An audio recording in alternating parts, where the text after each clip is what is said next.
This is really a nice turnout. We've got a great panel. I'll introduce them in just a couple of minutes. The first thing I'm going to do smartly is thank our sponsor, and that is Wilson Bank and Trust. And I'm going to ask Doug Gold to come up for just a second. Doug runs Nashville. He's got a big expense account, so if any of you need to put your food on him, feel free to do that. Doug, come on up.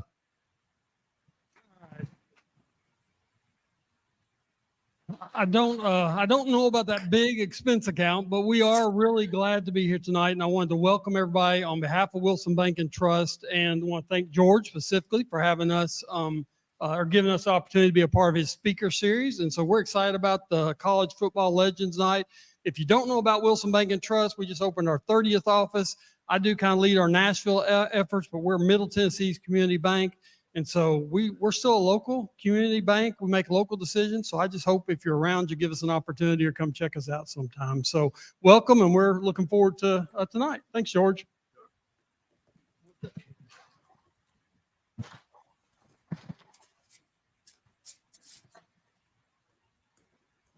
The reason we're starting late is because Mark Barrett couldn't get here on time. Oh, no, I don't want to hear any excuses. You went to BGA. You should be here on time. Now, let me do a couple of thank yous real quickly.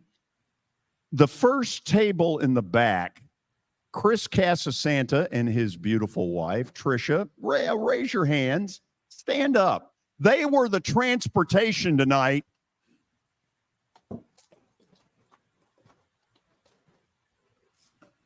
They were the transportation tonight to get Coach Cutcliffe and Tony Barnhart here. Let's see who else I need to thank. I see Jonas Rodriguez, head football coach at BGA. He's got a group back there. Jonas, thank you for being here.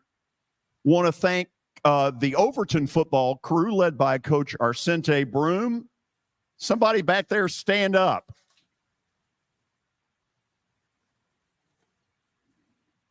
And last but not least, my buddy Dale Roble has brought a group from James Lawson High School, which is the old Hillwood High School, but will become James Lawson and play their first year under that name in August. Dale, if you will, stand up.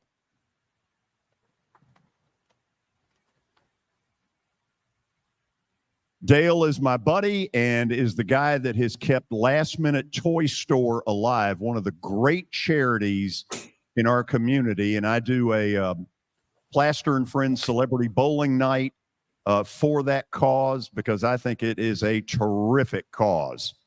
So we've got that done. Let's introduce the panel. I need everybody to be quiet because we got to do this by way of Zoom. Coach Phillip Fulmer is in Knoxville, and he is on by Zoom. Coach Fulmer, say hello. Hello, everybody. Thank you for having me. You may now applaud.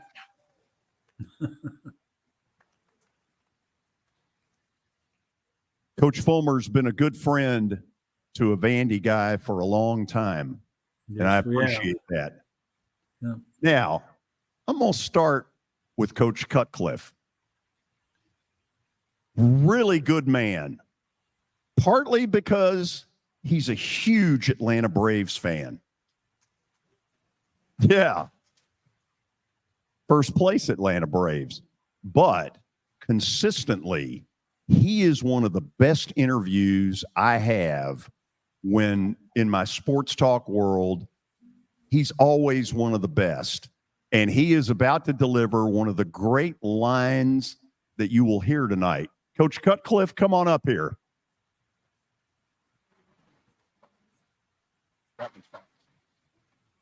Okay, now, Coach Cutcliffe, it shocked me last year at SEC Media Days in Atlanta. I was like, how much weight have you lost? And he delivered one of the all-time great lines. Get close because I want him to hear this. Well, the great cardiologist I had, he said, I can't do anything about your DNA or genetics. They're bad.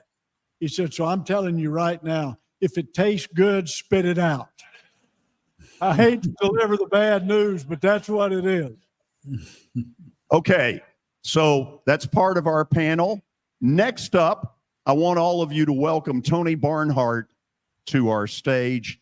Tony, in my opinion,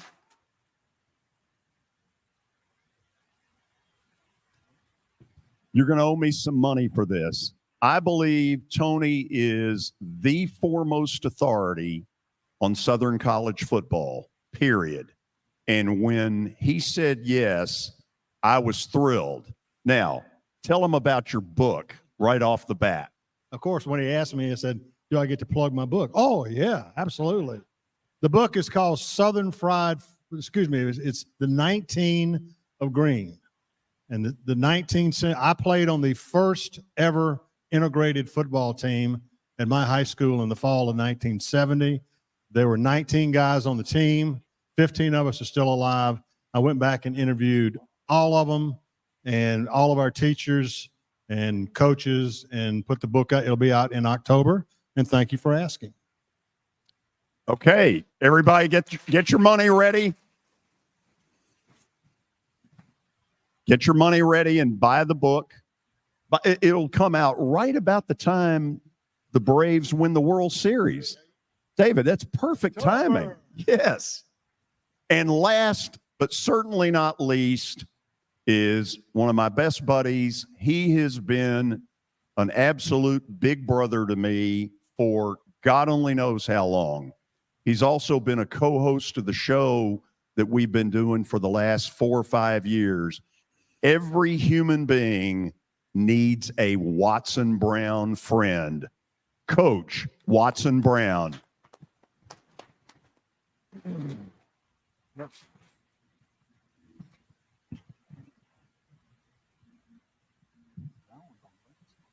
Can we sit now, George? I feel like I'm asking the Lord what to do.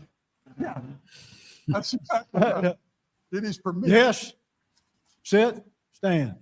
You may be seated. Okay, thank you. Bless your heart. I was going to ask you, Phillip, in a minute if I didn't answer. Hey, That's a pretty distinguished group right there. I can tell you that.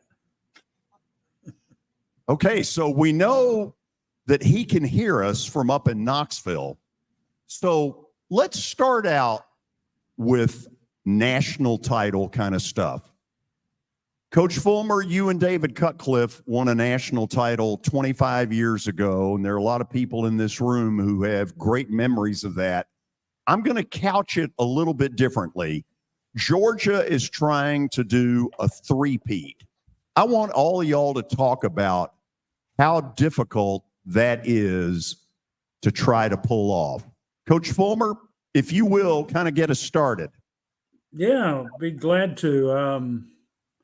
I'll talk about us first before we talk about Georgia. How's that? Fair enough. It was a tremendous effort by a great group of young men that were realizing a lot of success anyway.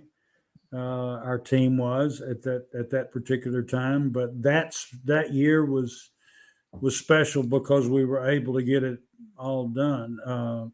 Had a lot of people there that made a big difference. Peyton's presence the year before and obviously was huge, and a lot of those good players that played on the 90s team but didn't get to experience the national championship were all part of that because of the foundation that they helped lay. And David and Randy Sanders, and I'll miss somebody, but Dan Brooks and John Chavis, all those guys were so important to us having such a foundation to make a run at a national championship. And then a lot of things had to fall in place, and it did. And I'm going to be so excited. And David, I hope you're planning to come back for the South Carolina game, because that's going to be our 25th anniversary of our 98 team. So I'm looking forward to that. And it was an unbelievable time. A lot of donors, a lot of people that made it happen, but it was certainly a team effort. As far as Georgia, it's phenomenal what they're doing now. They're building in on recruiting, and having the best players. And that's usually kind of a good place to start trying to build a championship. David, you want to go next? Yeah, I can, I'll speak to Phillip to what I saw you do and we were a part of it. When I was asked to describe Phillip Fulmer as a coach and what made the difference, it was persistence, the persistence of an offensive line coach, the detail. I think a lot of great offensive line coaches have become great head football coaches. And he wasn't going to stop till we won the whole thing. And it's a great memory, and you did surround yourself with a lot of good people. But to get to Georgia, I've had the good pleasure of going to watch them practice. I go visit with Kirby. I've known Kirby well. I coached against him as a player. When you're on the practice field, and folks, that's where you win championships. The seeds of victory don't grow on game fields. They grow on practice fields. And their persistence, Phillip, I will tell you this, Kirby's, the attention to detail, yes, they've got good players, but that's never enough. I wouldn't argue that they won't do it. I see a Georgia Bulldog out here, but it still takes some good fortune. Everybody realizes that. But the program is in a great place from what they get done on that practice field along with the recruiting. You'd love to watch them practice, Phillip, but I don't think you're going to get invited. If I knew somebody at the Southeastern Conference, you think they might invite me, David? What? If I knew somebody that could take me from the conference office, would you think they might let me come in? If they'd let you come if you work in the conference office, but No, I'm talking about you taking me. my job, I couldn't quite hear what you're saying. It's hard. It's an echo. Yeah. I think he wants an invite. I think he thinks you can pull it off, that you've But got I could the, get him down there. oh yeah, I think he thinks you've got the pull. I don't know. I will look around to see if there's a gunman in the tower before you and I go out there. You beat Georgia way too many times, I believe. So Watson, what are the problems that trying to three-peat bring that otherwise would never be there? George, I'd say it's double winning the first one. Then it's triple after you win the second one. It's just hard. I don't think people understand how hard it is to win a national championship. I mean, we talk that all the time, but so many things have to go well for you. And you have to have players first. Then they have to be trained and disciplined to carry it out. Not one game, not two games, but all year, because you can't lose one anymore and win a national championship. Maybe one, but you've got to do things right. And you're going to have to beat some good people. There's probably 10 schools a year that start out that might be good enough to win a national championship. Right. And you guys can probably say that or not. I don't know. And at the end, George, there might be 3 or 4 that could win the national championship. So I think a big piece of it is playing up to your ability all the way through, but then the luck comes into play. And that one bounce that you might need to win that one game to get you over the hump. And injury is such a big piece. What I think Georgia's done such a great job of, Tony, is they're so deep. So They they're have absolutely recruited so depth, deep. and I think that's made a big difference. There's no question, Coach. Logically, Georgia should not be able to win a third straight national championship because, just to be able to focus. There's a reason it hasn't been done since 1936 when Minnesota did it. And I think one of their national championships was some obscure hole that you really don't count. So it's really never been done in the modern era. But here's the thing with Georgia. Georgia has the talent. It starts there. And what people don't realize is when you've recruited at that level and then you lose a lot of guys, there are guys waiting in the wings who have been fighting at the bit to get their chance, and now they do. And that is what it takes. The other thing is that look at Georgia's schedule. I'm sitting there looking at the other day. I said, tell me who's going to beat them. Going to Tennessee on November 18th. That's a game that everybody's going to circle on their calendar. But overall, the Georgia schedule is not very strong. So I think they've got a legitimate chance to do it if they get the quarterback play they want. Looks like Carson Beck's going to be the guy. I could be wrong about that. And they've got a bunch of 5-stars waiting in the wings. I think Georgia's got a really good chance to do it. The only thing I wanted to add was something that Coach Fulmer said about the 98 team. I really enjoyed covering that team, and I will never forget being out in Arizona during practice and talking to Al Wilson, one of my top 5 players ever. And I said, and Al and I had a moment together. I said, what do you think, Al? He said, we got this. I guarantee it. We got this. I wish you'd have told me. Al Wilson is one of the best football players I've ever been around, not only as a player, but as a person. David, you and Coach Fulmer take that a little farther because he was a beast. Al Wilson and T. Martin were 2 of the best crossover leaders I've ever been around. They had a deep love for each other on different sides of the ball. So it didn't matter what class you were in, what the color of your skin was, what side of the ball you played on. If you were a place kicker, those 2 cared about you, loved you, and they competed against each other. I mean, Al was as vicious at practice as he was in a game. And I will say this, Watson, what you said about how hard Tom Osborne had a great program at Nebraska.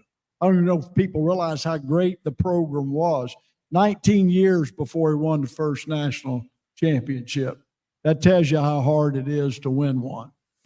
Coach Fulmer, if you can hear me, give me some thoughts on Al Wilson. Oh, Tony summed it up pretty good. I mean, he's as good a football player as I've ever been around at any level, at any position. He brought it every day. He expected everybody on the practice field to bring it every day. I had to really work at keeping him and Jamal Lewis and Travis Henry and Stevens and those guys and some of those offensive and defensive linemen. I mean, I'd give them 3 or 4 reps max in a 10-minute period and work the young guys because they were so physical, and we didn't want them, to get hurt in practice. But Al, his greatest strength was his leadership. It was never too hard, and it was never too tough. And if you weren't going 100%, he was going to call you out in front of everybody. So he was a tremendous enforcer. To Tony's point about how hard it is, and David's point about how hard it is, that national championship team was probably, it wasn't our best team. Certainly, you could look at 90, 95 or 97 and 01. All those teams were probably better, but they got it done in the tough games that we had to win. The Florida game, the Arkansas game, that was unbelievable. And to David Cutcliffe's credit and that group of coaches' credit, we got better as the season went on. We had a lot of issues, especially offensively, to get fixed. And by mid-season, T. Martin was playing like he's like a pro and had the great game against Georgia down there, and then finished the season up just undefeated. It's hard to do a number of times, so you have to take your hat off whether you like to or not to Georgia. But that was a fun time for sure. We're going to do a little bit of what we would normally do on our show. We'll take some 2 and 3 minute commercial breaks, one of which is going to happen right now. And we're going to run this show later sometime after SEC football media days are over. 2 members of the George Plaster's staff are here that I didn't introduce. Kelly Holcomb is in the back. Kelly, if you will, stand up.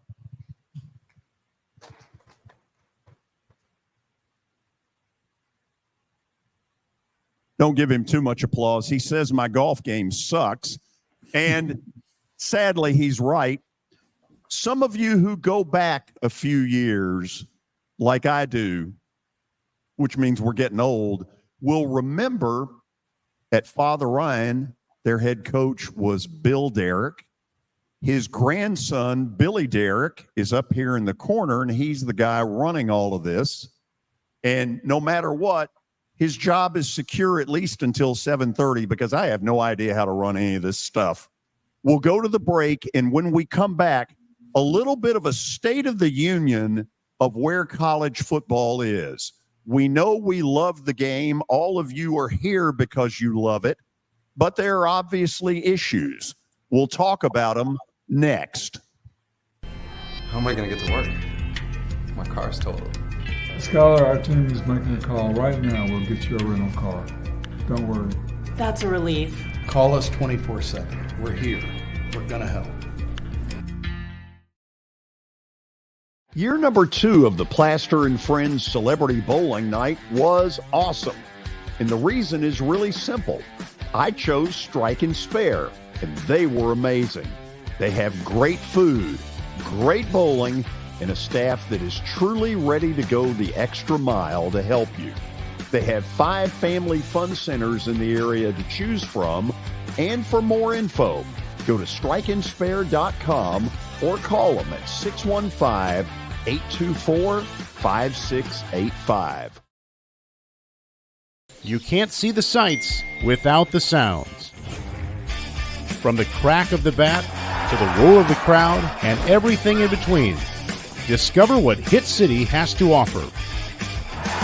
Spend your nights cheering on the Nashville Sounds at First Horizon Park with giveaways, fireworks shows, theme weekends, and more. Single game tickets are on sale now. Visit NashvilleSounds.com to claim your seat today.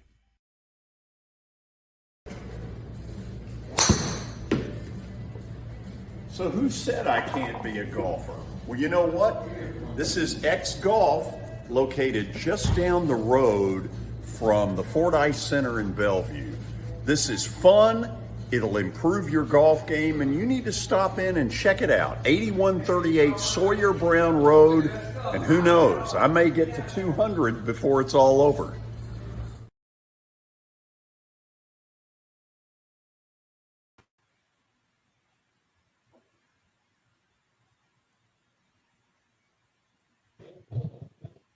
Okay, we welcome all of you back in front of a packed house here at Fordyce Center in Bellevue. Got a great panel. We've called them college football legends. They are former University of Tennessee football coach Phillip Fulmer, former Ole Miss and Duke football coach David Cutcliffe, former Vanderbilt and UAB football coach Watson Brown, and the man who knows more about Southern college football than anybody, Tony Barnhart.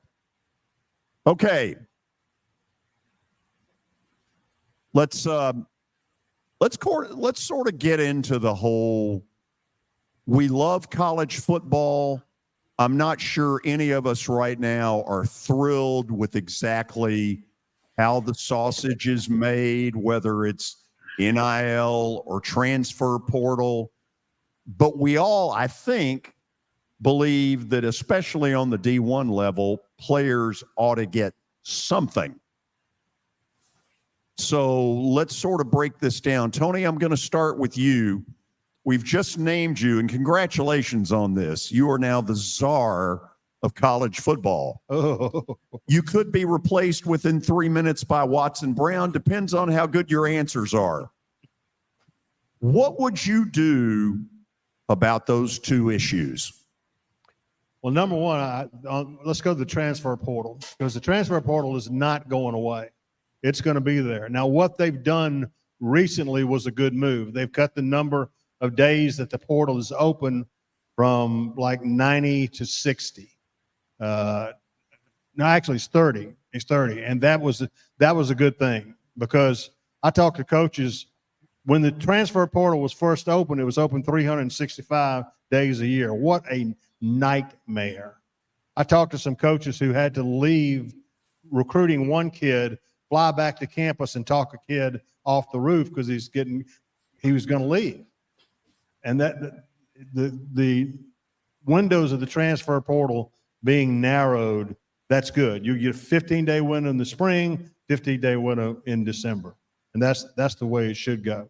But we've learned from the courts. We've learned a lot of lessons from the courts about what is and what isn't going to happen. The transfer portal, unfortunately, is here to stay. As far as NIL goes, no, if anybody tells you they understand NIL and the way it's supposed to work, they are lying to you, because nobody understands what it's supposed to do. And when in the absence of any kind of defined rules, Coach Cutcliffe will tell you this, Coach Brown will tell you this, chaos ensues. And that's where we are now. You did a good job as czar, Watson. We could talk about this the rest of the show. I mean, let's start with the transfer portal. It's got to slow it down. We can't have this multiple going where you want all the time. It's got to get cut down. I like the thought of cutting the time down. I like the thought of at a certain point you can't transfer anywhere else the rest of that year till basically the year's over, and then you start. I don't like it when these kids are leaving in camp to go somewhere else. They're starting to get some of that under control, George, to me. The graduate thing's got to be addressed. This multiple go where you want once you graduate from college. Look at the kid that went to Daniels that left Southern Cal, went to Georgia, then went to West Virginia. Now he's at Rice, one of my old schools. That's 4 places since he graduated. They've got to get that under control next. I've always said when coaches leave, the players ought to have an opportunity to leave too. I just think most players come to schools because of the coach and the coaching staff. That's a big part of it. Not all of it, but a big part of it, George. And so I think that ought to be open. But also, you've heard me say this 1,000 times, and David may cringe, Phillip may cringe, Tony might agree with me. I've always said it should be like the NFL. If a coach signs a 5-year contract, he should have to stay 5 years and he can't go to another college job. That I've never understood, and Lord knows I jumped everywhere. So I'm one of the culprits here. But I just feel like if the coach stayed through his time, then the players then would stay more and we'd get a little stability. Last thing I'll say, and take it to David, I think it's much harder to keep a program steady with all this transfer portal. Your team's different. I've talked to one coach that's got 48 new players walking in the door in August. That's half your football team. So this, like we used to do it, David and Phillip, bring in a freshman, build them up. When they're juniors and seniors, you got a really good football team. That's when you got a shot. Those days are gone. But on the other side of that, George, I think it's easier to build a program quicker because now you get an opportunity as a coach. You're sitting here at a school and you don't have but so many scholarships, and you can't replace. You bring in a freshman to replace a really good player. Now you can go get that guy. So I think you can build a program a whole lot quicker than you used to. In some ways it hurts a coach, but in a lot of ways I think it helps a coach. David, see if you like this one. Now, it's not as good a line as your cardiologist thing, which got a big laugh earlier.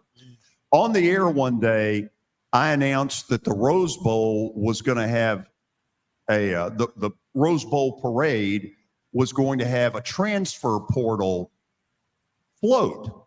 And the grand marshal of the float would be JT Daniels. Thanks. I really appreciate that. Laugh. Wow, nothing. So the cardiologist thing went great, and mine absolutely bombed. Wow. Well, tough you're not in a audience. Rose Bowl parade crowd here. Right. You know, let's face it. That's in California, George, just so you know. At least explains why it bombed. I got it. Okay. Phillip, you want to go ahead and jump in there? being the senior of this group in coaching. Go ahead and I'll follow. Yeah. I'm a little bit, honestly, just mixed about it. I wish every kid could have the experience in college that I had. Was fortunate to have. You guys were fortunate to have. You know, you want them to grow up in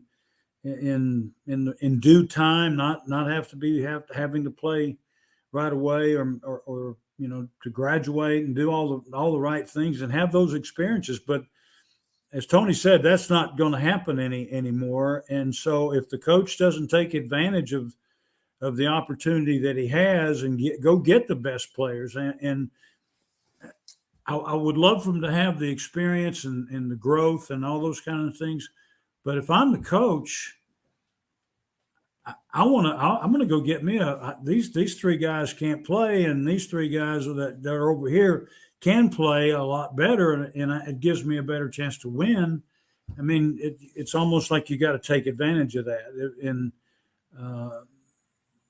the NIL stuff that's a whole another thing that they've got to get managed, because it's going to be 40 schools and everybody else or something like that. But the transfer portal stuff is a disadvantage for the universities, because they're losing kids in right and left that ordinarily would stay there for a duration of time. And, you know, I hate to see that as well. But if I'm a coach, I'm going to go recruit the best players I can find if that's the rule.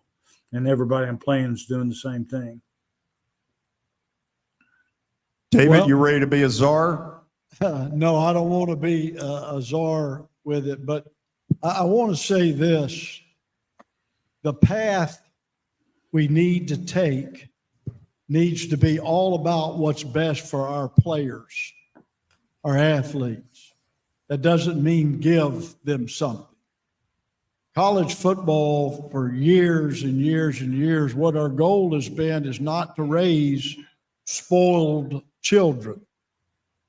We're trying to raise great adults that'll make a difference in their communities. They're not all going to play pro football.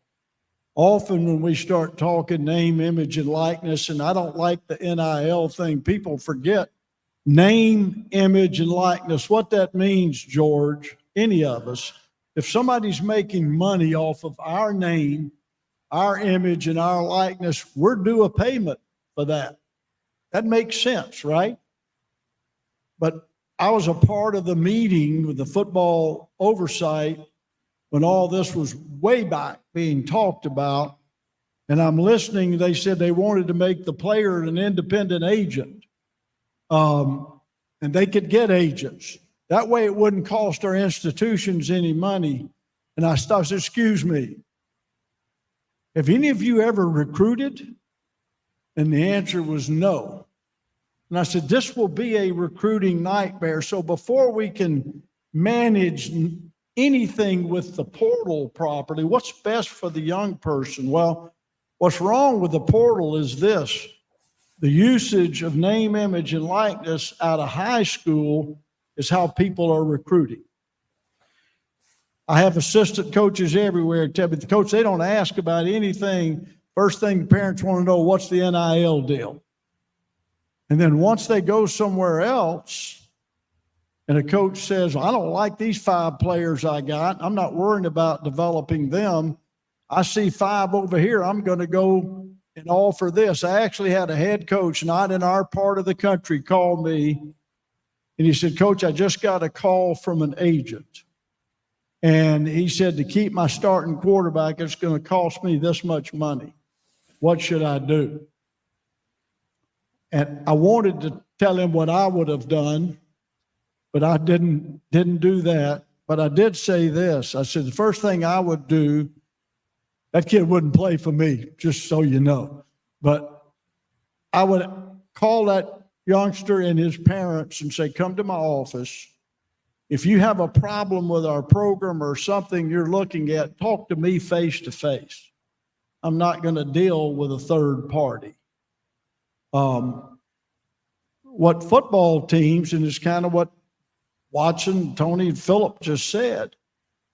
We've quit building programs. We're just trying to have a good team this year. Mm-hmm.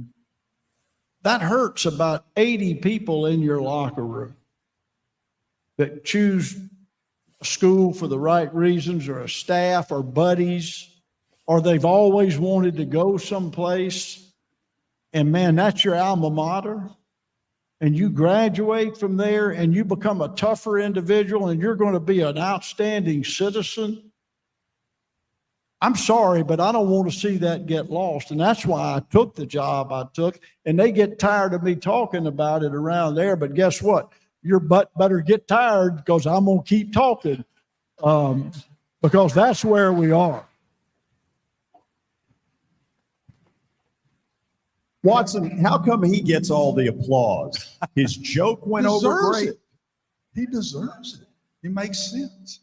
David, I'd add to David. I Hey, think- Watson, let me throw one thing in there that David mentioned too. The guys that are getting really screwed in this are the high schools and high school coaches, because when coaches are taking players that are more developed, they've been in a program a couple of years or whatever, that's one less opportunity that these high school guys are going to have along the way, and that's really been sad to watch too. The guys that get left out that wanted to come maybe to any school that they might want to come to, they have an opportunity, and then all of a sudden transfer guy shows up and you're not important anymore. So I wanted to share that too. That was one of the things I was going to say, is it's hurting high school kids, in my opinion. Maybe not the top dollar one, but a lot of these kids aren't being recruited because they're saving the scholarships guys for the transfer guys.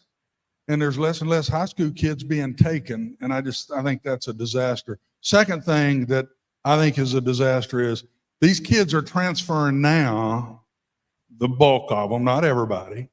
You used to transfer because you want to play more. The offense might fit me better if I go somewhere else, blah, blah, blah. Now it's how much money that I can get. The first thing they're thinking is, well, I can make more money here if I transfer out. And that is not good for college athletics. Somehow we've got to get that under control. And we've always fought people trying to get ahead of everybody by breaking a rule here or there. That's all part of the game. We all understand that. But now with these coaches getting it out there, hey man, we got 1.5 million if you'll come here. I mean, it's getting on the street through these agents, and it's just becoming a bidding war. And I never ever thought we'd get to that point. I just didn't. Tony, you look like you got something there. Well, absolutely right. But the thing is, we have had a lack of leadership at the top of the NCAA for some time now. Okay. And there's no debate of that. That is true. And we let the horse out of the barn. We didn't put any guide rails on NIL when it was first started. And then absent guardrails, absent guidelines, absent rules, like as I said earlier, chaos ensues. The issue now, well, I think it's a problem, is nobody has shown me a system yet. But these guys, as Coach Cutcliffe said, they should get compensated if people are using their name, image, and likeness. The problem is we've got a situation where no one showed me a program yet that doesn't violate antitrust law, okay? Somebody said, well, why don't we just give everybody $100,000 and be done with it? You can't do that. And the reason you can't do it, because as soon as you do that, the quarterback at the University of anywhere, blue blood program is worth a lot more than $100,000. And if you create a system that keeps me from making my market value because you want to have control over this, that is the classic definition of antitrust. We've let it get too far down the road. None of us wants, well, I don't want Congress involved in college football, period, because they haven't given us a very good track record. But the problem is, unless you don't have government intervention, I don't know how you turn this around legally. If David had said that, it would have gotten a standing ovation. Okay, y'all want to tackle Texas and OU? So Fun. all of y'all know, anybody in here got any affiliation with either Texas or Oklahoma? Which one? Oklahoma. Okay, excellent. So there's sort of in the background of them coming in, sort of this belief that Texas and OU've got a bunch of J.R. Ewing wannabes, as team owners, and they're slinging money around, and they're going to come in and they're going to muscle their way through the conference until Nick Saban says, "Not so fast, my friend." So Tony, how's it really going to play out with Texas and OU? Good, bad, nice, what? No, listen, it's going to be fun. It's going to be fun having those two teams in the league. I have a group of friends. We travel all over the place to the Georgia-Florida game every year. The two bucket list games that they both had was Georgia at Ole Miss and Georgia at Texas. Well, guess what? Both of those are going to be played next year. I just think the fans I talk to are particularly the Georgia fans, are so excited about going to Austin next year because they've never been to Austin. They don't know what a neat place it is. So I think it's going to be a lot of fun. Now, from a competitive standpoint, I think where Texas and OU are about middle of the road. I don't think they're at the top of this league. I can be proven wrong, but I don't think they're at the top of I don't compare Texas and OU to Alabama, LSU, and Georgia. I think they're a notch below that, but we'll see. Watson, you want to go? Yeah, of course. I coached 2 years at Oklahoma, and my brother was at Texas for those years. And I'm telling you, those programs have got SEC written all over them. They're top line, first class places. Their fan bases are unbelievable. Everything that the SEC has, Texas and Oklahoma are going to bring it. I think they'll compete well, but the more, and David and Phillip are going to say the same thing, the more really good teams you bring in, the more average it gets on everybody. That win-loss record, we keep doing this in the SEC, and that old win-loss record, and they're going to go to 9 games. They didn't this year, but they're going. They're going to go to 9 games, and those records start dropping to 7-4, 6-5, and all of that. It's going to start making a difference on everybody, and that could very well also happen to Oklahoma and Texas the same way. I just want to watch the fan bases. The stronger the SEC gets, the more teams we bring in, and the more games every week that you're going to have a tough time winning, David. I think it's going to make the fans have fun, but they're not going to leave there happy because they're going to lose more games as it goes on. I remember coaching at Oklahoma. We're starting the season at TCU, and I'm nervous and scared to death. And Barry Switzer's son was on the team as a quarterback, and he's sitting under that big tree on the practice field at Oklahoma, and I'm walking off on Thursday scared to death, nervous. And Barry says to me, "Watson, what in the world are you uptight about? There's not but 4 teams that can play with you all year long." And he named those 4, and he ended up right that year. We beat TCU like 38-6 or something. Well, you jump into the SEC now, there's going to be more than 4 games that you got to compete in. So I think it's going to have effect on everybody. I don't think it's just going to be OU and Texas. I think everybody's going to struggle. OU and Texas are going to get better. I think one of the reasons Texas left, never be able to prove it. They all say money, money, money, and there's a lot of money. I get it. But I think A&M's been beating them in recruiting in recent years because they're in the SEC. No. And I think Texas realizes that, and they got to jump back in where they balance up recruiting. And David, you may not agree with that, but I really think that's part of this because for the first time, when I was at Rice and Oklahoma and all that, Texas would beat A&M more than A&M would beat Texas in recruiting. Guys, when word broke that Texas was and Oklahoma were coming, Texas A&M was livid. They were livid about it because, as one of them told me, it says, "Look, you just took away one of our prime recruiting advantages is that if you come to Texas A&M, you get a chance to play in the SEC."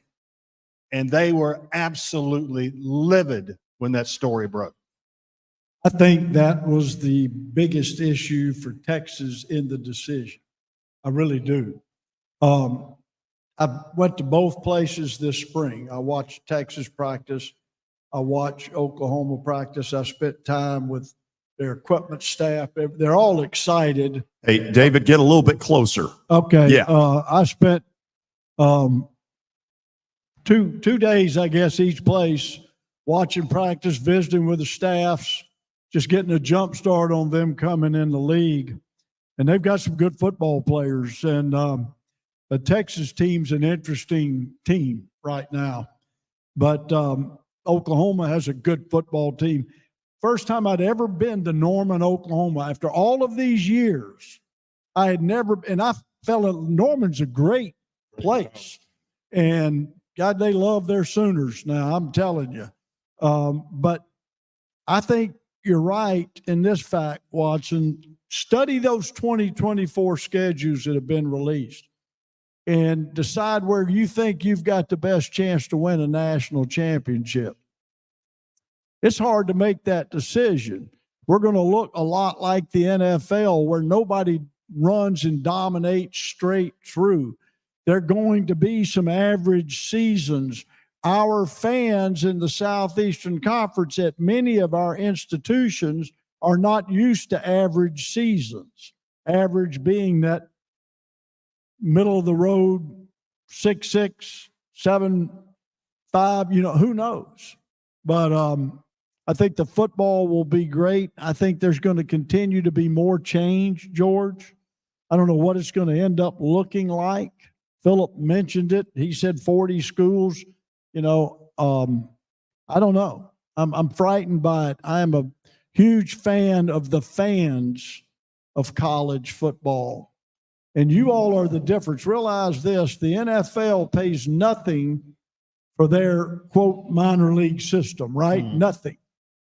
And they couldn't have one because you all are the fans of the institutions. That's where it all happens. And I did tell everybody this, after going to SEC games for the first time in my life in a car, doing what y'all do. Oh my gosh, I'm bowing to all of you. Getting out after a game. Come on, man. I can't believe this. We're on that buses with security. Yeah, we're rolling in on the bus with policemen and lights and sirens and in and out. And I did at least get a parking spot, but at certain schools, because I guess who I was, it made me walk about 2 miles. I don't know. David, let's not rip at all on those police. I paid in 1995 $20, bribed a policeman to get in Vanderbilt's motorcade, and I got to game 1 of the World Series, Braves Cleveland Indians, in the bottom of the 2nd inning. So I'm always thanking those people. Woo, it's amazing what you all do and why it just means more. I finally, that's that's what we say, the motto. It just means more. I tell players and coaches, it's not you, it's the fans. So God bless you all and thank you very much. Just stay true to your school and we'll be just fine. Coach Fulmer, you've been listening to all this. Chime in on Texas. There's a lot of wisdom being shared there for sure. I think both Texas and Oklahoma are great schools, and so I do think there's an adjustment time. Not that you. It's kind of like what Watson said. Not that you're not one of the best teams in the league, but the schedule itself that you're playing, you don't really have too many softies in there at all. They're all tough, and they haven't really had to have to coach through that and have the kids go through a 4 or 5 stretch game with big time teams. So I think they'll have a little harder time personally, but somebody's going to get pushed down for sure because they're adding more people and who are the ones that can stay in there with Georgia and Alabama and Florida or Georgia, Alabama and LSU and hopefully Tennessee. now. So we'll see.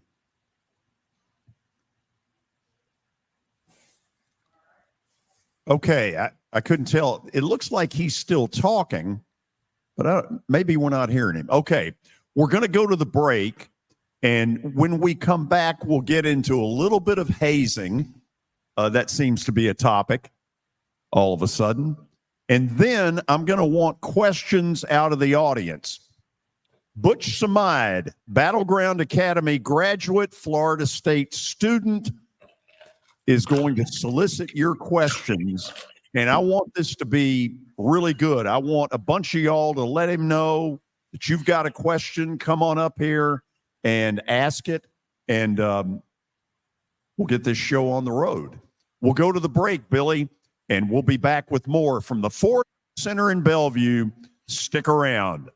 As the trusted premier custom home builder in Middle Tennessee, Donnelly Timmons has over 20 years of experience in the industry. Whether you're looking to build your dream home or renovate your current home, their team will ensure that every client and every remodel is unique, luxurious, and completed on time within budget.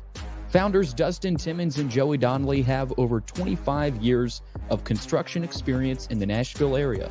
Together, they have completed projects in Forest Hills, Oak Hill, Green Hills, Franklin, and Brentwood.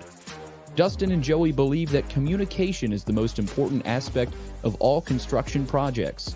Therefore, they personally manage each project themselves and are involved in job site activities on a daily basis. Their commitment to quality and integrity has earned them an outstanding reputation among their clients. Contact them to set an appointment for a free consultation or to view some of their completed projects. Give them a call at 615-456-7983 or log on to DonnellyTimmons.com. You know, starting to save for your future doesn't have to be difficult.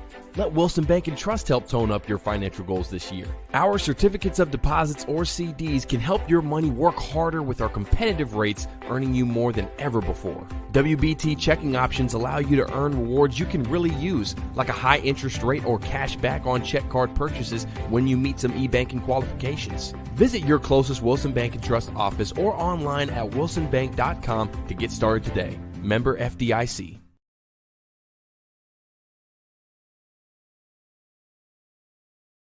Family owned and operated for more than 2 decades, Alaco Fine Wood Floors is Nashville and Middle Tennessee's choice for premium quality hardwood floors. Since 1995, Jimmy Alaco and his army of employees have embodied the approach of taking pride in one's craft and providing superior customer service, growing from a one-man shop to a team of 23 professionals who share the founder's passion for quality craftsmanship and customer satisfaction. If you are interested in contacting them, you can find their headquarters at 2505 Winford Avenue in Berry Hill, or give them a call at 615-356-0303. Again, that's 615-356-0303, or log on to alacofinewoodfloors.com. Alaco Fine Wood Floors, serving Middle Tennessee's hardwood flooring needs since 1995. At Baird, we have a different slant on global financial advice. That global capabilities mean nothing without personal attention. We have investor relationships in 35 countries and market expertise in over 40 industry verticals, all to help make the most important investment connections of all, yours. Global financial advice with a client-first approach. It's the shape of things to come. Discover the Baird difference at BairdDifference.com.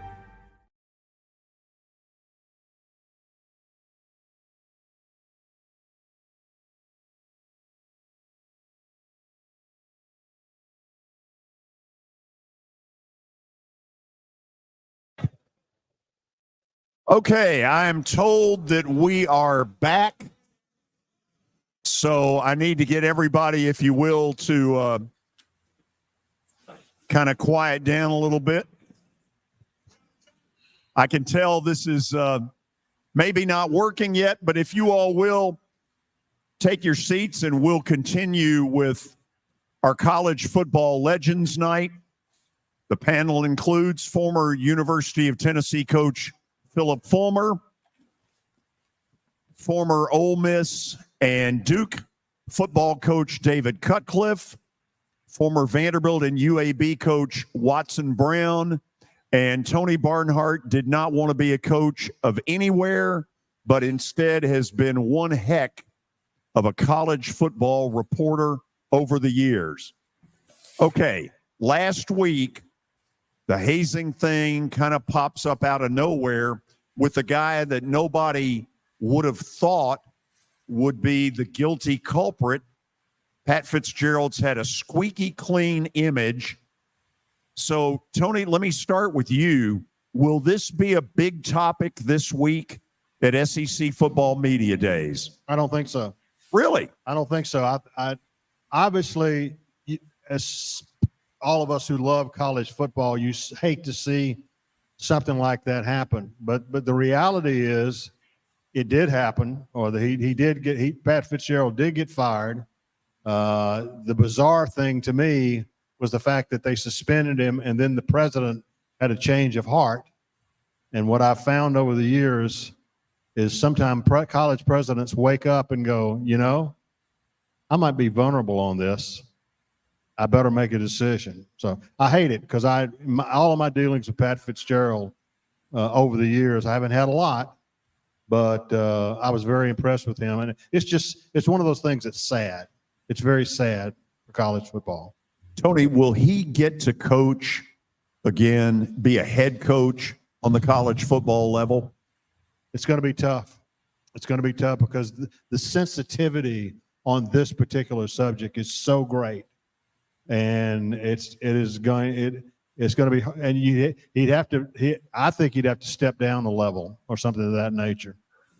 But yeah, I think the odds are very much against him coaching at the highest level again. Watson, give me some thoughts. Well, to me, George, it was surprising to me because hazing has become a big thing. And we remember, what was it, David, 15, 20 years ago when the fraternity had the hazing incidents and a person died. And from that point on, really, it became part of our program. And I can remember every year when I was the AD at UAB and coach, and then later at the next school at Tennessee Tech, one of the first things we talked about when the players would come back from the summer is the athletic personnel would come in to talk to us. And hazing was one of the first things you talked about, that we just can't have that within our program and watch that. So it's out there. I know coaches have talked about it. I did. I was surprised what went down. And everybody says, well, what did Coach Fitzgerald know? And how much did he know? Honestly, guys, it doesn't matter. Once it reaches that point, he's in charge of the program, and it's going to get you, and especially with some of the ugly things that were written about it. Nobody wins in these deals, guys. Nobody wins. The football team doesn't win at all. There'll be players leaving. They're going to have all kind of disruptions through the year. They're already losing most of their commitments for the next year. It's going to be really hard on Northwestern. It's not the easiest place to win in anyway. Now you put this on top of it, and it really, really makes it hard. I feel for Coach, whether he knew it, he didn't. He's just nearly got to. And once it gets to this point, he's going to be gone. It's just all there is to it. And I understand that. I think we coaches understand when something like this goes down, it's tough, and you may have to move on for it. David, you've coached, both you and Watson have coached at places very similar to Northwestern. Is their deal going to fall apart? You know, first, we don't know what we don't know. Let's all understand that. We also don't know what we do know. We're reading comments. I know Pat very well. I coached against him. Worked with him on the American Football Coaches Association board. Pat's a good husband and a good dad. But Watson's right. We're charged to know everything that is happening in our program, period. I don't know what occurred. I know the guy lost his job.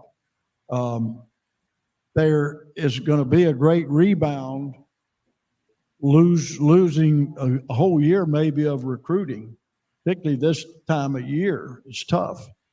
But I would hope, and what I sent out to our coaches, what I did, I had a great checklist. Phillip Fulmer taught me this, but a checklist of everything that I needed to talk to our players about. I wasn't going to just bring in people to talk about how you deal with women and sexual assault.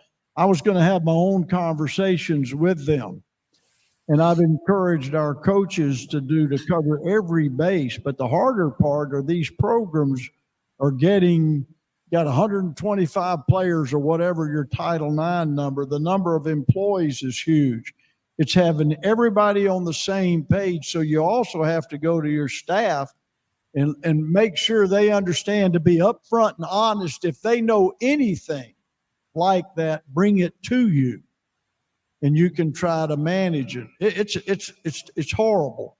But again, we don't know anything. So I just wouldn't be as judgmental on Pat as a lot of people are being. The president, any of them, anywhere, I know how that works. They can fire you at any time. Happened to me. But that's okay. We're big boys. We can handle that. Pat will handle it fine. I've texted with him, hadn't talked to him yet, but I'm not going to treat him like he has a plague. I'm going to sit down and talk with him and, see if I can help him in any way. But it's not a part of anything we should do this day and time. To belittle anybody, to haze anybody is wrong. End of story. Whatever way you do it. Hopefully some of you can see as we go to Coach Fulmer, we've moved the TV where you can see him here in just a second. Coach, give us where you want to go on this. No, I think everybody's talked about it, real frankly, and we did. We tried to know what was going on in their lives from the time that we started the recruiting process, and would he be somebody, or she, if it's a female, that's not going to live up to the standards that we hope and expect. And even then, you still have issues, from time to time that you have to deal with the Title IX people with, and those aren't pleasant things at all. I mean, those are things that you don't want to really have to do, but it's so necessary. And Pat Fitzgerald's a great guy. I've known him a little bit, and we did play against him a couple different times. And I'm sure, if he had whatever it was to do over again, he might do it differently. But maybe he was doing all that he thought he could, and he didn't know about it. So that's hard. But David and Watson and Tony are all correct, and it's something that I think we need to stay on top of all the time. It's not, you got 600 plus student athletes under your auspices, and you're not going to be with them every minute of every day, but you've got to know what's going on in their world. Okay, let's go questions out of the audience. Beware, your driver has a question. Okay, this is two questions. First question is, with the expansion of the playoffs coming, do you think there'll ever be a 13th game added? And my second question is I personally don't think it's a matter of if, but when, with how easy betting is, that's going to affect college football. Great start. Yeah. Questions out of the audience. Chris, you're a great driver too, by the way. Thank you. I'll tell you, the betting thing frightens the heck out of me, because that right there, and they can do it anytime, any place. It can be tracked. It's frightening to me. We've got to do a great job of educating our young people, their responsibilities. That's something that I'm writing a lot of things about right now myself. about our best approach in that regard. I don't see a 13th game with the playoffs expanding to 12, and whether that produces a more realistic national championship or not, injuries, etc. It is what it is, and it's going to happen. But we got to remember they're college students. Let's go back to what I said, what's best for the players. And we can't let that go as we move forward with this. And so that season's hard. And, there's no way that I think we could add another regular season game and expand the playoffs. George, if I had to pick one thing that concerns me for young kids, young college athletes, it's betting. It's absolutely scares me to death. It did when I coached. And now with it more legal as it is, it really scares me to death. Look at the NFL guys right now that are getting in trouble. What we have, some suspended for 2 years just recently over betting.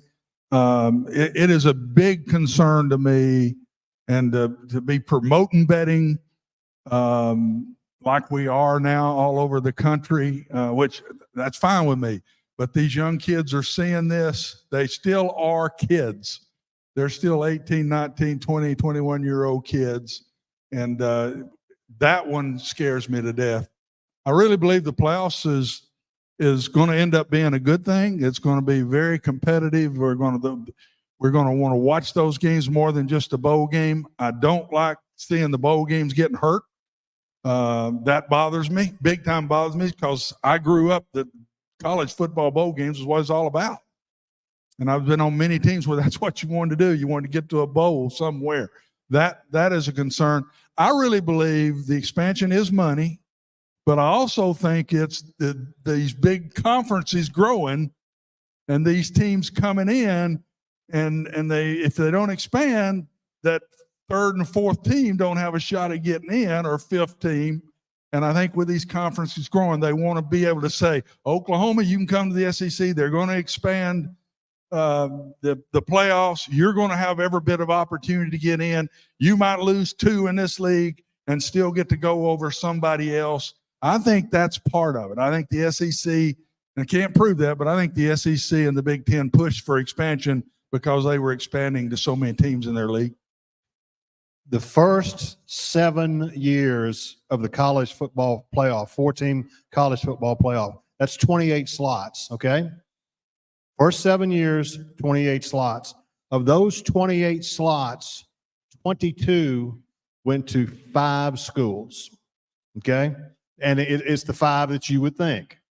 So the biggest thing about the playoff is giving more opportunity. One of the there are always unintended consequences in stuff like this. One of the unintended consequences of the 4-team playoff was that the recruiting advantage it would give to the Clemsons and the Alabamas of the world, because they can go out and recruit and say, young man, you want to play in the college football playoff, right? Then you need to come to my school. Don't go to that school. They've never been. We've been 3 times.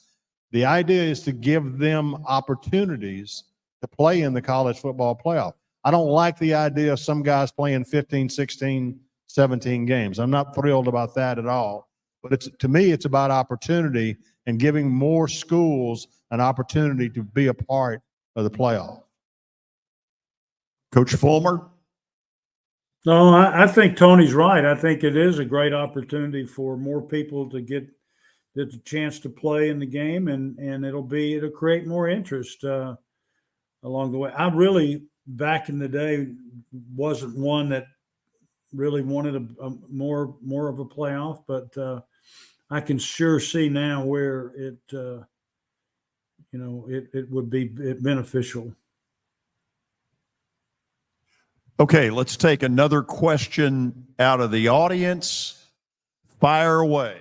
It's for Coach Cutcliffe. Discuss your time coaching both Eli and Peyton Manning. That's what I'd like to hear. Well, I don't buy lottery tickets because I've already won the lottery by coaching both Peyton and Eli. 2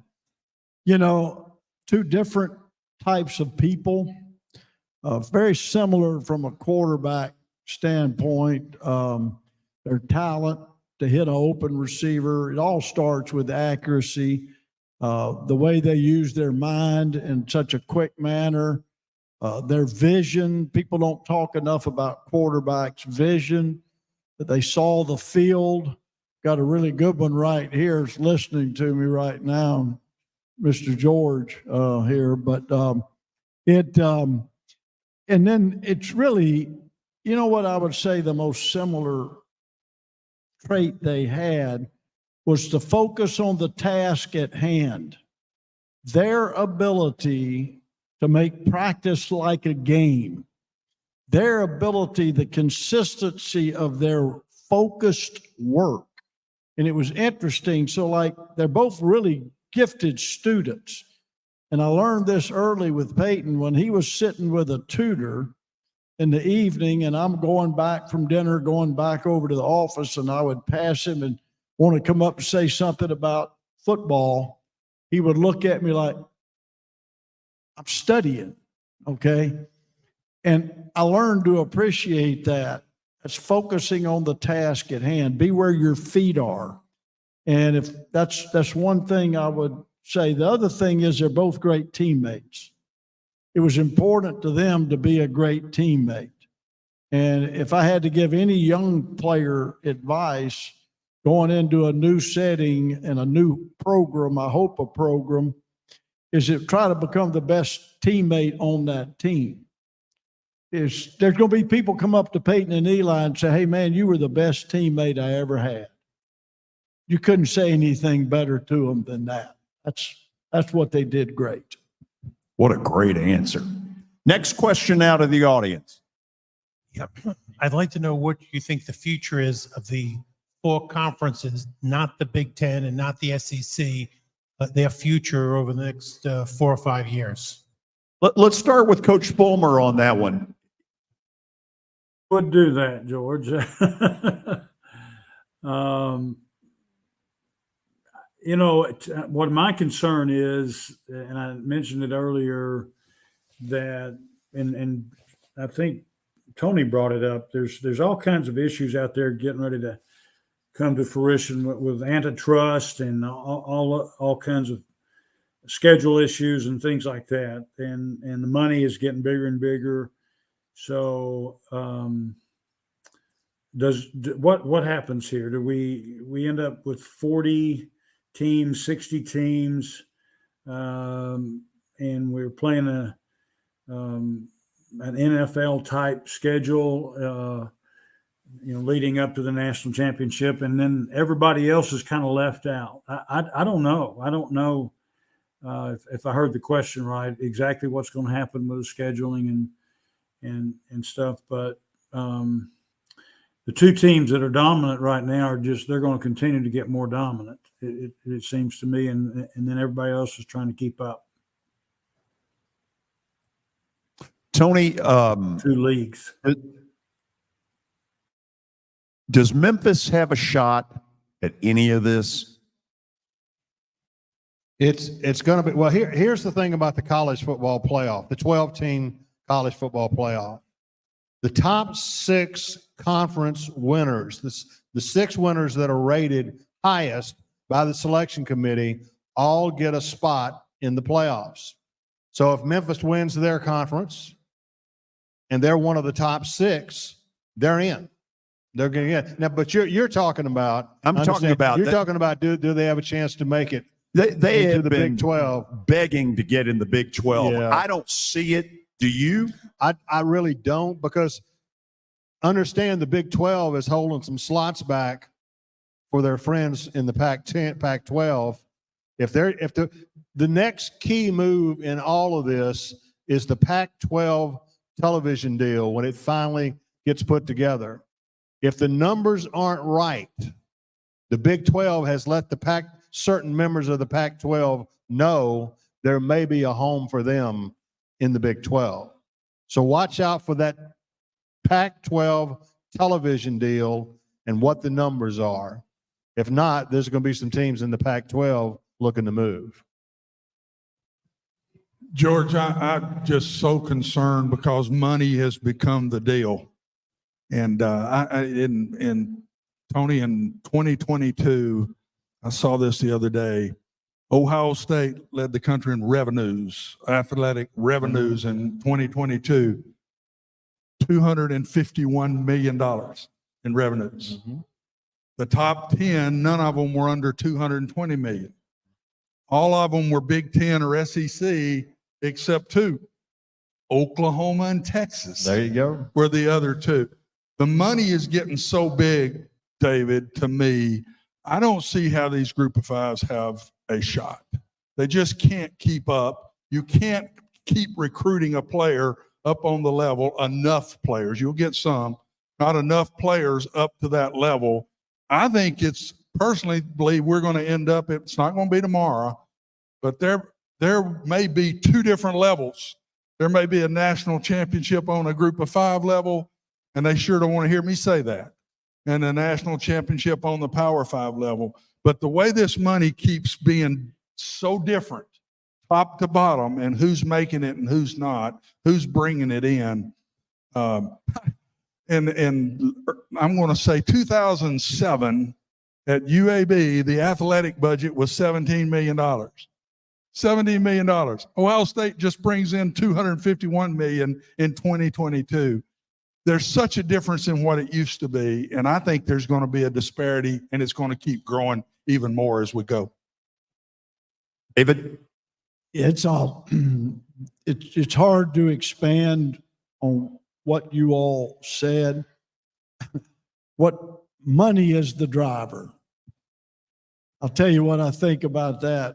My mother, we had some tragic events in our family. My mother was just an amazing lady, but she gave me 3 tidbits of advice. And one of the first one was, David, remember that money is the root of all evil. And I thought to myself, yeah, because we don't have any, right? You know, and that was real. But as I look at the decisions, everything everybody said was all based on the dollars and cents. And I go back to the opportunity young people have to play this great game. And I'm worried about that. And I would hope that we see a love for the game and competition and teammates. And but I don't know how long that's going to be around.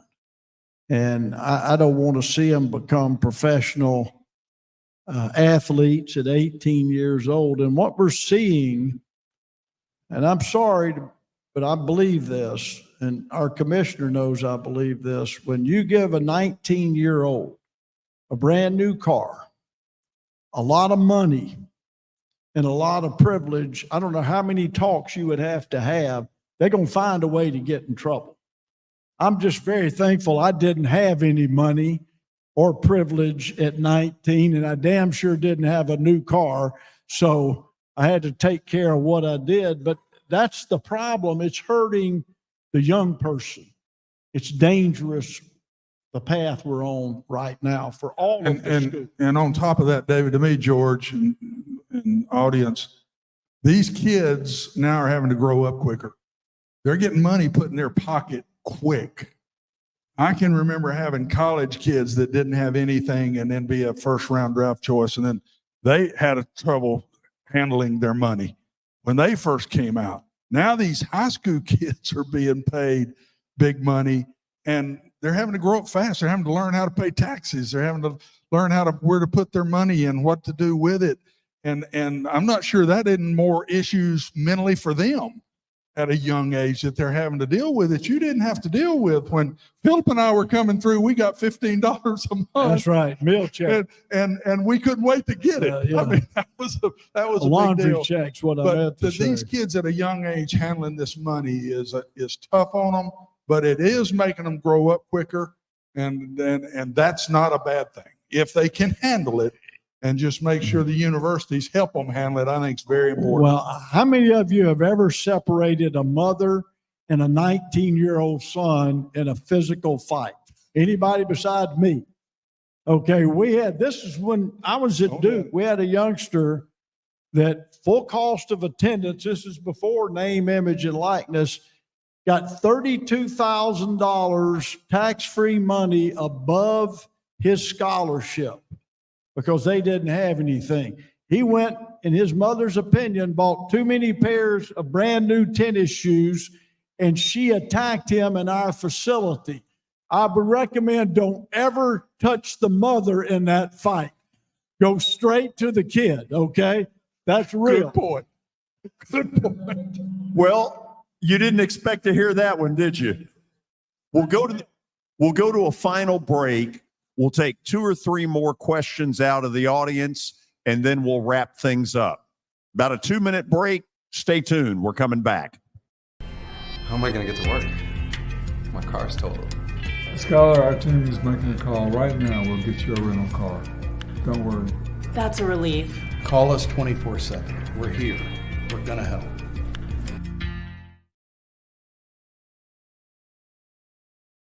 Year number 2 of the Plaster and Friends Celebrity Bowling Night was awesome. And the reason is really simple. I chose Strike and Spare, and they were amazing. They have great food, great bowling, and a staff that is truly ready to go the extra mile to help you. They have 5 family fun centers in the area to choose from. And for more info, go to strikeandspare.com or call them at 615-824-5685.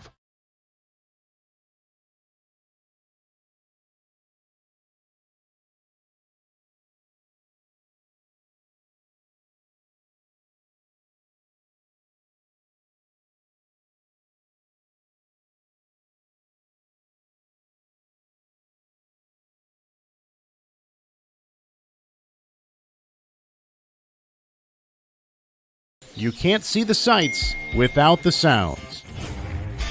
From the crack of the bat to the roar of the crowd and everything in between, discover what Hit City has to offer. Spend your nights cheering on the Nashville Sounds at First Horizon Park with giveaways, fireworks shows, theme weekends, and more. Single game tickets are on sale now. Visit NashvilleSounds.com to claim your seat today. Hello, this is Celeste Middleton, a State Farm agent in Murfreesboro, Tennessee. I want to help my neighbors and local businesses be proactive and assess their risk before something unexpected happens. We want you to have a thorough understanding of your coverages to have the best protection when you need it. We can create a personal price plan for you. Our team has over 70 years of experience helping people in Middle Tennessee. We have an awesome team with integrity and provide honest and prompt communication. And we love what we do and genuinely care about everyone we work with at our office. Give us a call at 615-895-2700. Send us a message at celestemiddleton.com or walk in at our office at 803 North Thompson Lane in Murfreesboro. We would love to earn your business.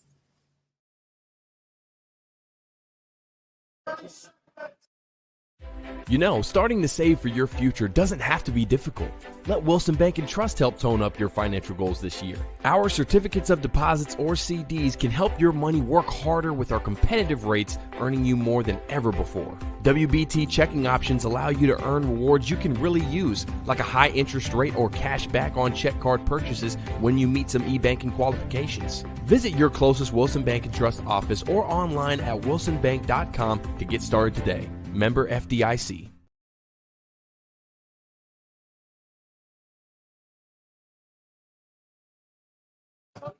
Okay, we are back, and we welcome all of you into what is College Football Legends Night from the Ford Ice Center in Bellevue. Terrific panel. I can't thank them enough. Coach Phillip Fulmer, Tony Barnhart, Coach Watson Brown, Coach David Cutcliffe. A bunch of questions before we end this. Let's start, Bud, with you. Yes, the subject came up on the expansion and all that. And I know there's a little turmoil right now in the ACC. I'm interested. Next week I'll be at the ACC meetings and curious to see what happens there. But what do you think of schools like Florida State and Clemson? Where do they stand? Are they targets for SEC or Big Ten? Won't speak as an SEC employee. We haven't spoken about it at all in any manner as a staff. But what the root of the issue, let's go back to the money, was all about the profit sharing. There's a lot of turmoil amongst how the money should be dispersed, which would tell me that if you don't like the way it's going, you're looking. So just pay attention to what you read, who was making the comments. Oh, you know they're looking if they don't like the way the financial circumstance is. That's my thought. Well, two thoughts there is you asked about Florida State and Clemson. From a monetary standpoint, and it always comes back to money, what the SEC would tell you, we've got those markets already in hand. We've got the University of Florida. We've got the Florida market. We've got the University of South Carolina. We've got the South Carolina market. And so I don't really see it happening. And the other point is the ACC's favorite word, grant of rights. Okay? They've got a contract now with ESPN that runs through 2036. They can't just, if the SEC invited them tomorrow, they couldn't go without paying about $100 million in exit fees. Yeah, and on top of that, I think the money coming into the ACC is not going to change a lot because of this long-term contract. So the only thing the ACC can do, David, is find a way to disperse the money differently. And I think that's kind of what the talk is right now, because they can't pick up any more money. So if they want to keep Clemson, if they want to keep North Carolina, whoever, they're going to have to start paying certain schools more about how much they win or whatever. That's what I think will happen in the ACC, in my opinion. Coach Fulmer? Would be much more up on that than me right now, but it is an issue that's I mean, Tony may know a lot more about it than I do, but I think they're, as he said, they're looking if they are not getting results of the amount of money that they would like to get. By the end of the week, the slogan, SEC has a slogan, it just means more. Might change to it just pays more. Jared, what do you got? I got a slight laugh. God, y'all are a tough crowd. So with the expansion of the college football playoff, the championship games, particularly the SEC championship game, if I am Alabama, Tennessee, let's go Vols. Please, Lord, let's see Tennessee in the SEC championship game. But there's a scenario where playing in that game hurts me, particularly with depth, injuries, other issues. Why would I want to play in that game if I'm sitting pretty at the end of the season and I know I'm in the playoffs? It seems there's a scenario maybe we have a bye for the best team in the SEC and we let people have a play-in game. Well, the reality, you make an entirely logical, cogent argument. Won't matter. Okay. You're going to play in that game because it's been there since 1992. The finances are too great. There's too much tradition. And so they're not going to do, I've asked this a million times. They are not doing away with the SEC championship game. But the point you make is a good one, but that's not going to change. I would add to it that I'm not sure as it expands to 12, if those are the two best, and there's not divisions playing each other. It's the two best teams in the SEC playing each other. Injury would be the biggest concern, but they're both still probably going to get in anyway. The winner and the loser of that game are still going to be in the playoffs. Where they're ranked might make them fall a little, but I think they'd both still be in. David? I think it means more to players and coaches to put on an SEC championship ring when it's all said and done. Because by gosh, that game and that atmosphere, woo, go play in that one. You want to go play in it. If you've got pride and you're the right kind of competitor, put that SEC championship ring on and feel really good about what you just accomplished. Coach Fulmer? David's exactly right. I mean, that's the epitome. I think we played in it 5 times, and it's the epitome of all the games that we've played in before. I do think, and I think Watson just said it, that not dropping in it like we have before with the playoff system is going to be a huge plus. You could be in that darn game and lose right at the end to LSU, who went on and played for the championship, and all of a sudden you're playing in a bowl game that's not at the level that you should be in. And I hope that, David, I'm sure that's part of the expansion, that you don't drop like that. Let's go to Hicks. What's your question for these guys? Every so often, it seems a little chatters out there about perhaps moving the SEC offices to another location. It just pops up every so often. And I was wondering if the panelists had any thoughts about that, and if there were to be maybe a place like Nashville to move it from Birmingham to someplace else. David, that one's on That you. guy, I think, that guy bud. works Oh, in the yeah. conference I office. just bought a house in Hoover. What the heck are you talking about?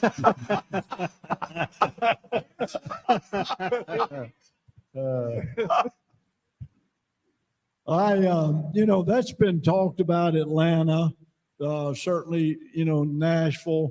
I think everybody gets that. But, that building, if you've never been down there, that area is much improved.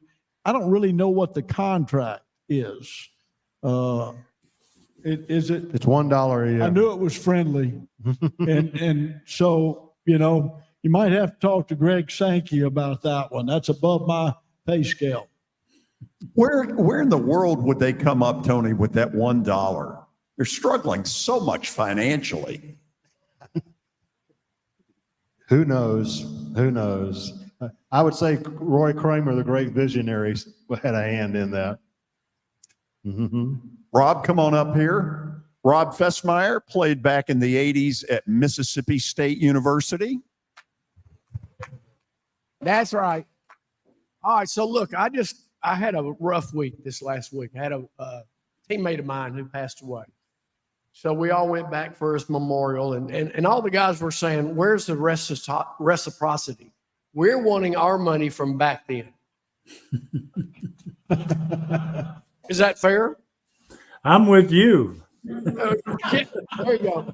No, but serious, we talked about the love of the game and how all this NIL has changed all these young guys' lives. And we would not change our lives for anything, because we had a athletic dorm.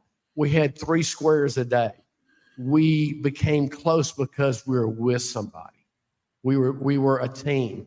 And my thought is, what do y'all think? Do you think the athletic dorm will ever come back? Because that was the greatest thing that put us together and made us hurt so much this last week for this young guy that passed away. I love the Bulldogs. I spent 2 years there with you and with Coach Sherrill. I don't think you'll ever see the athletic dorms back. I think that's gone. These kids now are starting to make money, and all of them making different amounts of money, and they're living in different places, and some are living in the Taj Mahals, and some are still trying to make it living in a dorm room or something. When you talk that, I just got a warm feeling all through me, because that's what college athletics was then. It was amateur kids playing college sports, and that's what we've lost. And because of money, I don't think we'll ever see it again. I don't think the teams, you'll never get as close like you did with your teammates, because there's so much transition from year to year now. And you come in as a freshman with a group, and you're there with them for 5 years. And back when I'm old enough that I didn't get to play as a freshman, we had freshman teams. You couldn't play varsity football then. So all of that is just gone to me. And that's the thing I think that these kids are going to miss, is those friendships. My college teammates, my high school teammates are still my best friends in the world today. My high school coach was my second dad. And I'm afraid we're losing a lot of that, David. We are. Tony, We had to start 7 minutes late because this guy didn't get here on time. This is Mark Barrett. Should we allow him to ask a question? Absolutely. But be on time next time, will you? Well, I had to go pick up Wowo and Timmy, but let me say that Rob Fessmeyer did get paid to play at Mississippi State. So don't fall for that. He did get paid. Coach, as we all know, the greatest college football game in the history of college football occurred in 1969, Dudley Field, when Vanderbilt beat Alabama. We had Watson Brown and Doug Matthews. And Coach, would you tell us a little bit about that game? And then after you tell us about that game, what does Vanderbilt need to do other than maybe a Brentwood Academy quarterback? What do we need to do to be successful going forward? Oh, well, that night is so different then. I mean, the competition level, Alabama was rolling there undefeated. We hadn't won yet. I mean, we hadn't won a game at that point. Army had beaten us the week before, and Johnny Musso, I think, didn't get to play that night. That helped a little bit. He was injured, but we just played our hearts out, and Alabama overlooked us, and we knocked them off. It was a great night, and I think we had like 500 yards of offense and 14 points. The game could have been a lot worse. We just didn't get it in a couple of times when we got close. And Vanderbilt, to me, I like Coach Lee. I think he's doing a really good job. I think he's doing everything he can. I think he understands Vanderbilt, how to recruit to it in the SEC. I really love the schedule that they've put together for him. It's a little bit of the chemistry of what Coach Snyder did at Kansas State. He went in, he knew he was in a tough league. He went in and set a schedule of 4 non-conference games that he could win. All of them were at home. He was 4-0. He had them early in the year. He was 4-0 before the season, the SEC even started. He was ranked a lot of times at that point. And I think that's a smart thing for Vanderbilt to do. You win those 4 games, you go 2-6 right now, you're in a bowl. You go 2-6 in the SEC and you've won those 4 games, you're in a bowl. Then it starts growing from there and you start getting better. Then all of a sudden you win 3. Then all of a sudden you win 4. There gets to be an image of we're winning. We're going to bowls every year. I think that's doable. I think they're being very smart with their scheduling, and it looks like he's doing a good job recruiting. I told David, I remember in my last year of recruiting, we were ranked 32nd in the country in recruiting. Every SEC school was ahead of us in the ranking. Every single SEC school. So you're in the toughest league in the country. And to find a way to win those games and get some confidence with your kids and have health, get you some good wins early, let them grow in confidence, and then let them go fight their hearts out and see if they can win some of those games, as Coach Lee did last year. He got real close in that philosophy. Yep. I think he won 3 non-conference games, right? Mm-hmm. And he lost 1 to Wake Forest, but he won 3. Mm-hmm. And so he was right there, 1 more win, and he'd have been in a bowl last year. So I think they're on the right track. I'll be at the Hawaii game, their opening game. Will you? I've already put it on my calendar. He's doing a great job. I want to say this about that night, 1969. That defined this guy's coaching career. Let me tell you about Watson Brown, the coach. So I watched his career closely. I went and visited them at Rice. I don't know if he talked to me, but his assistant coaches did. I learned so much good offensive football in detail in coaching. And I'm going to give you the greatest compliment that I could give a coach right now. Bum Phillips gave it to Coach Bryant. And when I would say this at Duke, nobody had any idea what I was saying. Okay? But Watson Brown could take his'n and beat yourn, and take yourn and beat his'n. And that's real. Now, how many of you in here, raise your hand if you have no idea what I just said? You're not going to do it. But at Duke, I had his'n, yourn, his'n. What in the world did he say? I was speaking Chinese. Speaking my language right there. That's where I grew up, at his'n and yourn. You did it. I mean, Got two more questions out of the audience. One of them is Billy Derrick. We're going to have to vote on whether we think he deserves to ask it. Yes, I was wondering who was the greatest, and this goes for all four of you, the greatest player that you coached or covered, and then what opponent player-wise was the one that gave you the biggest headaches. And last one is minus the Fiesta Bowl, minus the SEC championships, what was the best game that you coached in? Want me to go first? Let's start in Knoxville on that one. Okay. Yeah, the best game outside of the championship, is that what I heard? Was probably the 2001 Florida game in Florida that we beat Florida to put us in the SEC championship game. And what was the first question? Who was the biggest pain in the rear?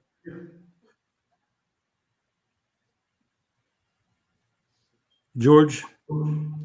I think he said who was the toughest player to play against? Oh, to play against. My gosh, well, there's a bunch of them. Cornelius Bennett was a great player that we had to defend. One of my greatest moments was when I saw him walk out on an inside receiver and leave the line of scrimmage because we could run the ball a little bit when he adjusted. Now, there's so many great players that in this conference you'd have to almost do that by week. Here comes from Tony Barnhart, a Herschel Walker moment, or as Frank Broyles said it, Herschel Walker. Absolutely. No, Herschel Walker was the best football player I've ever seen. He was the best football player I'd ever seen when he was a freshman, but he did not win the Heisman Trophy. George Rogers from South Carolina won it. The next year, the Southern Cal running back ran for 2,000 yards. Then Herschel won it as a junior. The combination of speed and power. I'd never seen anything like it. And he was just absolutely remarkable. Best game I ever saw in person was Texas beating USC with Vince Young at the Rose Bowl. That was a game where I had already written my story about USC winning and the dynasty continues. The story was done. And then Pete Carroll decided to go for it on 4th and 2 and didn't make it. And the entire press box went, oh my goodness. So then you start writing again. My goodness. My goodness was not the word, was it? No, it wasn't even close. No, I didn't think so. We've got some young people in the audience. So, but that was, I will never forget that night because you had 2 Heisman Trophy winners on the field. Incredible amount of talent, great setting, incredible football game. Watson? Oh gosh, I think the best player I ever coached that did more with his ability than anybody I ever had was Whit Taylor, the quarterback at Vanderbilt. He was unbelievable. He got everything out of what he had. He was a winner. He was tougher than nails, George. He smart. It's just like David was saying about the 2 Mannings could see the field so well. That was Whit. He could see the field. Probably the most talented player that I ever coached was Roddy White at UAB that played with the Falcons all those years. Roddy was a state wrestling champion in high school. A little different, tough as nails, and was a really good player. Probably the game that I remember the most would have been when we went to my first game at Cincinnati. We knocked off Penn State, who had just won the national championship the year before. And we had no business winning that game. Penn State helped us, but our kids found a way to do it. So, but Whit Taylor is probably talent, just pure what you got, making something of it. I put Whit Taylor up there with anybody. David? My favorite game memory, without question, the 1986 Sugar Bowl. Tennessee 35, Miami, who thought they were going to kick our rear end 7. It was a thing of beauty. That whole stadium was just, I heard Rocky Top for the next 2 weeks through my mind. Amazing. Best player that I ever coached against, you're not going to, maybe you know, but it's Aaron Donald, who currently plays for the Rams. He was at Pitt. And I'm looking at that week, I'm looking at our offensive line, and I'm looking at film of Aaron Donald, wondering if we could play 7-on-7. Good gosh, disruptive defensive lineman is what has made the Southeastern Conference, in my opinion, what it is. And I could name many of those folks. Many. Greatest player, I've been too blessed to even try to go there. You know, I know that all fortunate coaches coach great players, and I'm a fortunate coach, so I wouldn't pick any one. And let me finish by telling this story. Our best player I played against was Reggie White.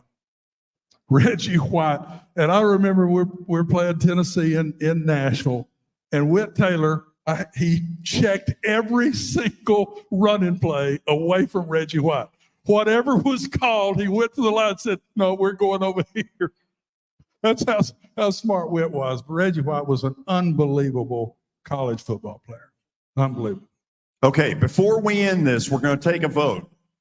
Billy wants to ask a question. How many of you all say Billy should be allowed to? That wasn't what I was looking for. All right, this is for all of you guys. The quarterback position has changed so much. Tony, how has it changed for a guy that has covered college football? And Watson and David, as coaches, how has the quarterback position changed? Coach Fulmer doesn't get a chance at that one? Okay, Tony, you started. Well, I have to this because you're talking about a couple of the best coaches that's ever coached the game and coached quarterbacks. But I will say this, the thing that, from my perspective, that has changed the most is I remember if you completed 51, 52% of your passes a generation ago, that was okay. Now, if you're not in the mid to high 60s, you're not even getting close. But it's the sophistication of the passing game that has changed. And these guys, you coach, y'all know more about this than I do, but all these 7-on-7 camps where these guys hone their skills in the summertime, it's changed the position dramatically. And here's the other point that I would make, and tell me if you think I'm wrong. There was a time in this conference when if you could get by with a good quarterback. But now you cannot get by with a good quarterback. If you're going to win a championship, you must have an elite quarterback. That's the biggest change that I've seen.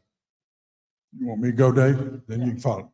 I don't think coaching them has changed a lot. Fundamentals that David and I taught them years ago, we still teach a lot of the same things today. What's changed is that they have to make a lot more decisions than they used to.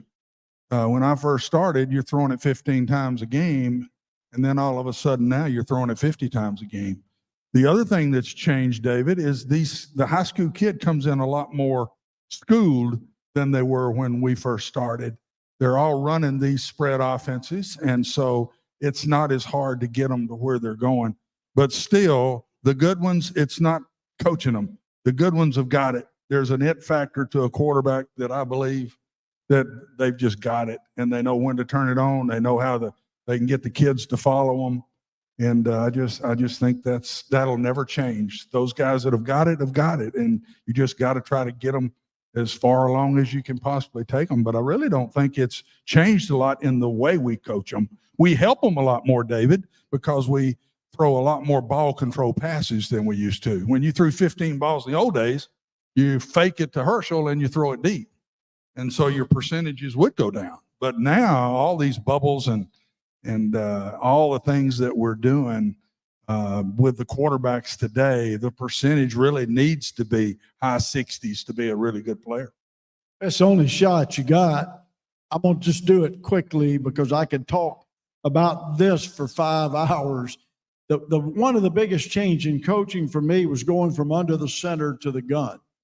And under the center, your eyes, you're taking a snap that you're never dealing with your eyes. And you play the game first with your eyes. So that first step, you're busy viewing the field.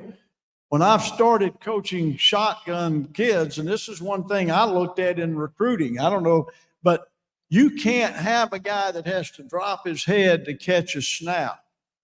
It's no different than a middle infielder, a shortstop coming across the back. He's not looking. He's not playing for the Braves. I know we got to go. No, just get close on the mic.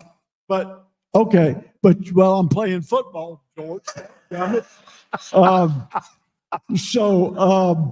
You have to be able to catch it and still see the field and play the game. You train a quarterback from the neck up and the neck down. And as he catches that snap, that brain better be working and not looking at the ball. I'm telling you, it's why a lot of guys don't transition from high school to college or college to the NFL, because as the game gets faster, your brain and your eyes have to work faster for whatever that's worth. Coach Fulmer, you want to close this out? No, yes, I will. You guys, I hope you have a great appreciation for the amount of integrity and the amount of talent on that stage with all three of those guys. And George, thanks for doing a great job putting this together. It's fantastic. When David Cutcliffe and Watson Brown are coaching you, you know you've been coached.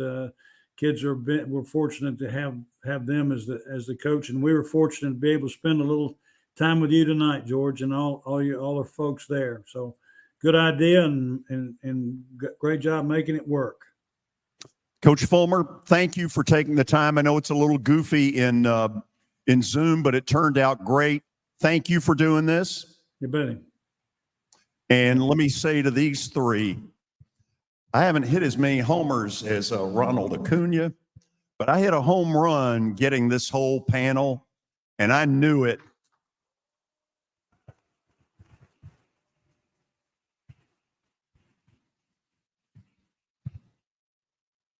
So here's the last thing I want them to do. If you all will stick around for a few minutes, because I think a lot of people in this audience would like to meet all of you. David, go Braves. Thank you for doing this. I'll see you in October. I'll see you in October. You can hear my coaching voice, George. Don't worry. Watson, thank you as always. It was an honor, George. It was really fun. Yeah. Tony, last call about the book. Let's hear it. The 19th, it'll be out in October, and I hope you'll get it. It was an absolute joy to visit with my teammates, some guys I had not spoken to in 50 years, and some of the guys on that team 52 years after we played. As Coach Brown said, they become your best friends, and these guys are my best friends. Go ahead and say it, David. Just told George that book is why we should play football. We're talking about what's really, really important about playing football. So great job, Tony. Absolutely. Hey, thanks to all of you for being here.